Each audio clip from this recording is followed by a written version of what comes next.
Deepak builders end developers और निवृत्ति मोटकरी परिवार का एक्सक्लूसिव प्रोजेक्ट 3 लीव्स, ऊंची जीवन शैली का ऊंचा आनंद। For more details call 9823339180।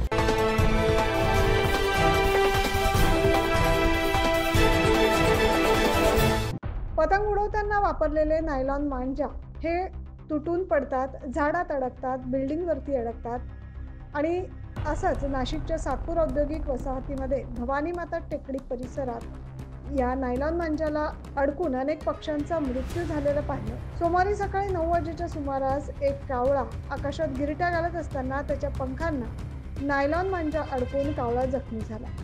ही बाब स्थानिक नागरिकांच्या लक्षात येताच त्यांनी तात्काळ सातपूरच्या अग्निशमन दलाला माहिती दिली। अग्निशमन दलाच्या कर्मचाऱ्यांनी घटनास्थळी दाखल होऊन कावळ्याला सुखरूप बाहेर काढून नैसर्गिक अधिवासात सोडले।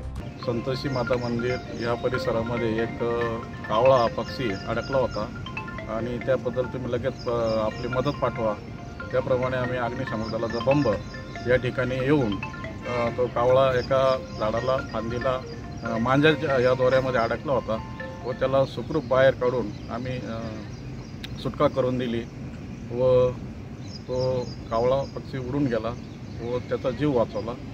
सातपूर वैद्यकीय वसाहती परिसरात नेहमीच मोठ्या प्रमाणात पक्ष्यांचा वावर असतो आणि याच परिसरात टेकडीवर मुलांकडून मकर संक्रांत सणाच्या कालावधीत पतंग उडवले जातात।